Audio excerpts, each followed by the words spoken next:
I Got Legs founder and CEO Adam Gorlitsky is back in the Lowcountry after tackling the Los Angeles Marathon last weekend. I sit down one-on-one with Adam for a special edition of Quintin's Close-Ups. And be sure to download the free Quintin's Close-Ups app in your Apple or Google Play stores.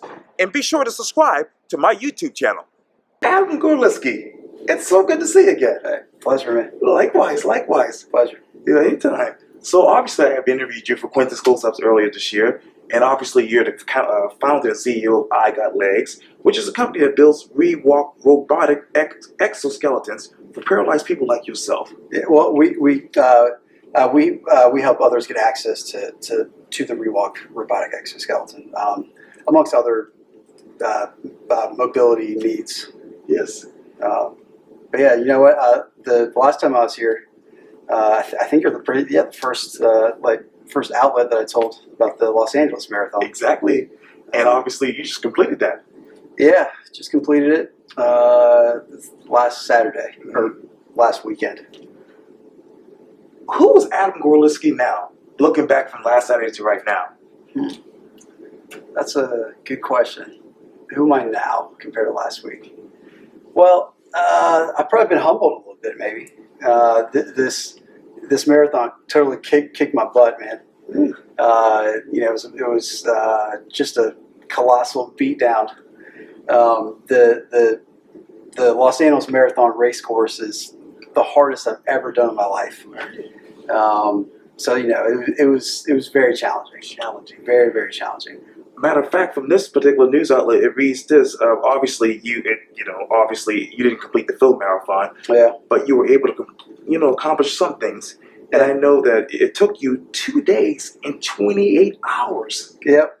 We so the entire first 11 miles was pretty much just a big up and down hill. Mm-hmm. So it was very challenging. So I walked a grand total of 17.2 miles, which it's definitely something that I can hang my hat on.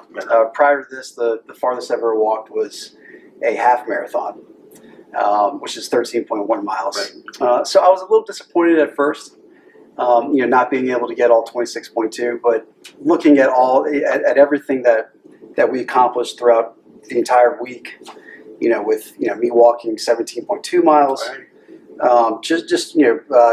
Did an amazing job raising awareness about I Got Legs mission and all that.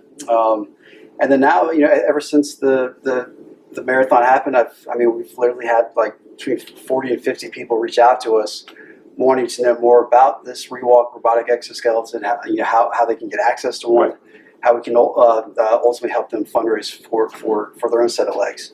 So I think, with this whole marathon experience, it really put everything into a great perspective. My personal goal is to eventually reach complete all 26.2 miles. But look, we're doing this for a bigger purpose. So definitely put everything into a much greater perspective for me. So it was just an incredible week, man. That week, how did your week start and how did it end with this marathon? What was it like to be you? Oh man, well, I got out there Tuesday night, last Tuesday night, and it was pretty much nonstop with the interviews with the local media. It was pretty much nonstop, and then we started the race Friday at midnight, right at Dodger Stadium, and so it was intense. It was like there's pretty much no downtime. Right. But it's really incredible. I mean, the amount of support that was shown to us out there was just it was absolutely incredible, man. It was my third race that I've done out in that Southern Cal region. So over the past 3 years. So to have people that have kind of been following us for the past 2.5, 3 years, right. And then to add more supporters and donors and all that was just really, really great experience. But I think to be me last week was just a nonstop roller coaster ride. I understand that completely. Obviously I ran marathons, but this is a totally different thing. You're paralyzed from the waist down. Yeah. I know obviously nutrition and sleep gets into all of that combination as far as preparation. How did you prepare yourself mentally and physically? Well, I probably, looking back on it, I think going forward, what I learned is, one, I need to be a little bit lighter. I need to be about 10 to 15 pounds lighter. Okay. And I think I need to focus more on my core strength, balance training, so I don't put as much force in my hands when I'm walking, especially on the uphills and downhills in particular. During the race, I probably lost. I don't know if exactly, but I think I lost like probably maybe 5 to 10 pounds just during the race. Yeah, it was intense, man. I think I definitely learned what I need to do to complete an entire marathon. But I think, going forward, it's just, doing kind of the same stuff that I did before, but just incorporating, a better diet, and then more core strength training and balance. So, what is your current weight right now? My current weight, I've weighed myself in about a month. I'm probably like right at 190. Okay. Which I'm like, about 6.5 feet, 190 pounds. It's kind of my natural weight. So, but it would definitely help me. If I was 10 to 15 pounds lighter, I'd be putting less stress on the exoskeleton when I'm walking. So, because right now I am putting a lot of stress on it. Just with, especially with going up hills. Right around mile 22 and a half. So I did the first 11 miles. Right. And then I took like a 6-hour break, and then I started at mile 20 on race day. So right around mile 22 and a half, both my motors, my hip broke, just completely blew out. Now, to make it 13.5 miles, going pretty much the entire way uphill, I'm very impressed that this machine even made it that far. Right. But no, I had 2 ReWalk technicians with me. Okay. It was like probably like an hour repair. So, but no. So I definitely need to be lighter. I definitely need to focus more on balance and core strength training.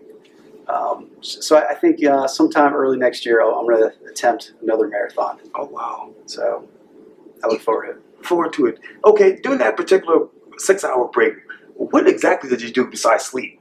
I probably cried a little bit. Not because I was like hurting, but I was hurting, but I felt disappointed. I remember just letting out a couple of tears with my dad, because look, there's this huge build-up, 3-month build-up to me trying to attempt this entire 26.2 miles. I was shivering a lot. My dehydration was like really setting in. Nutrition, my lack of proper nutrients. I just remember shivering. The temperature kept, it was like really hot, and then as soon as the sun went down, it got pretty cold. So, sleep deprivation was certainly starting to kick in. My hands and wrists were just, felt like they were going to snap off. I'll put it this way: it felt good to take that 6 hours off. I think it was a mixed bag of emotions going through, both physically and mentally. But no, it was on the scale of, greatest races. It was my 35th race. Right. The 2016 Bridge Run definitely ranks number 1. This is a close number 2. I wouldn't trade it for anything. It was just so much fun. I was struggling, but I don't know. I felt like I'm, like a kid back in the sandbox. Right, candy store, Yeah. It's a lot of fun. Okay, let me ask you this: when you came back to the course after your 6-hour break, how did your mind approach that race course then? Honestly, it was because I'd actually got some sleep. Okay. Now, so I started the race at midnight Friday. Now, keep in mind, I didn't get any sleep during the day because I was at the race expo. Oh yeah. I had to get my exoskeleton, which wasn't my exoskeleton. The postal service, something happened, and they refused my personal one. Wow. So I had to get this other one, this spare exoskeleton, which fit me a little bit differently. But so I had to get that, adjusted. I'd been up since 7 or 8 o'clock that following morning. So to answer your question, I think it felt good. I felt refreshed. Right. I felt I was very sore, in my ribs and stuff. I was still sore in my hands, but I definitely felt way more mental clarity. I think sleep deprivation had something to probably do with it. Yeah. So no, it was good. Yeah. Good. Yeah. Take me back to the time when you actually finished that particular course and you got your medal, and what was it like to be you emotionally? I felt very, very relieved. It didn't feel as fulfilling probably as if I did all 26.2 miles. But I think so I was very disappointed when we stopped at mile 11, just to myself. But I think, when I picked back up the next morning at mile 20, I definitely I was able to put it into a much better, or bigger perspective. I said, look, if I can complete all six, the final 6.2 miles, I'll walk the longest I've ever walked, ever, by 4 miles total. We've made so many new supporters. And at that time, I checked my emails and just seen so many people reaching out to me, wanting to know more about the exoskeleton. So at that point, I was still a little disappointed personally, but I knew, on a bigger picture scale that we had accomplished what we set out to actually do, which is ultimately to raise awareness about our mission for I Got Legs. So I think relieved, slightly disappointed, a certain sense of accomplishment. I think I had 7 or 8 people walking with me, and they were, they were all teary-eyed and stuff. So I knew that they felt a great sense of accomplishment as well. So it was a mixed bag. Yeah. And let me get back to mile 11. When you had to stop, what was going through your mind at that time? Oh man, I was just it was kind of hard to process a lot. I was really bad sleep deprived. Sleep deprivation is a real thing. It's it's kind of crazy. I was in so much pain, physically. I think I was just on a certain level. I felt relieved that that I just said, look, I'm going to tap out. It kind of frees you up. You're at that time, I was obviously disappointed. But after I called it quits at mile 11 on that first day, I kind of felt relieved. I was like, look, I think, I'm 32 years old. It was the first time that I ever put my health first. So I think I felt relieved. And I felt okay with calling it quits. I think I definitely felt humbled. So, how bad was the pain at mile 11 versus mile 20? Well, I was in a lot of pain at mile 11. Mile 20, I felt pretty good because I got in 5 or 6 hours of sleep, and I was recovering somewhat. My friend Krissa, who I stayed with, her and her husband out in Huntington Beach. Oh yeah. She had a physical therapist friend come with us on that second day. So she was rubbing out my hands. Oh yeah. She's this amazing physical therapist, Jenna Gatsis. So I felt pretty good because she was really rubbing me my hands out. I felt very well. I felt very well rested at mile 20. So, but then right around mile 23, I was like, dude, I'm dying again. But I think going forward, I think I need to work on my in-race management of my hydration, refueling, electrolytes. Because once your body kind of gets depleted of all that, you start to shiver. You can really feel your body breaking down. So I think if there's anything taken away from it, it's like I learned what I have to do now. So which is what I guess you got to fail before you can succeed, right? Yeah, so, oh yeah. How much water did you intake on that day? How much did you eat in between the race? Oh man, well I obviously didn't eat and drink enough during the race, and I probably didn't drink enough going into it. I was just with so much stuff going on that week. Right. I probably put aside some of my nutrition. So I think if there's one thing I need is to be more mindful of all that. So yeah. Okay, I'll send you some jelly beans or something. Yes. Jelly beans would be good, man. Oh, good. Yes. I'll definitely make that happen next time. Absolutely. Yes, indeed. Well, next time I want you walking with me. That's two possible as well. I can do that. I can do that. I can run alongside too. Yeah, man. Yeah, man. Yeah. So obviously you can't do the bridge run next week. Well, I think so. I still have to reach out to the interim race director. Okay. I think I might be using my exoskeleton at the kids race. Oh, good. Yeah, I'm not sure if I would want to do all 6.2 miles. I mean, maybe we'll see. But yeah, I mean, I'm going to use my exoskeleton in some capacity. I'm not sure what that is just yet. Okay. But I will definitely let you know. But I should probably find out sometime early next week. Oh, so. good. Yeah, we'd love to have you at the kids run and the big run if possible. Yeah, man. When you look back at the Los Angeles Marathon to now, fundraising wise, where are you with money?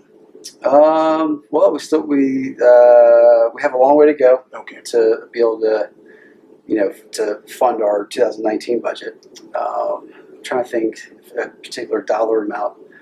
I don't know a particular dollar amount, but I think we're probably like 10 or 15% of what we need to be. Okay.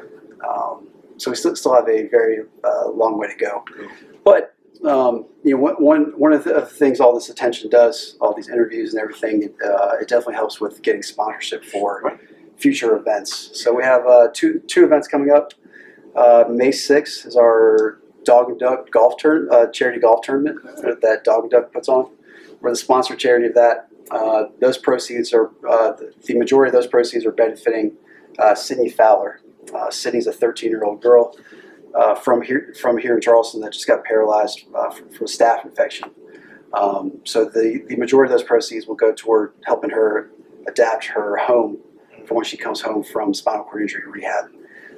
So that's May 6th. So if anybody's listening, watching out there, May 6th at Wild Dudes Golf Course.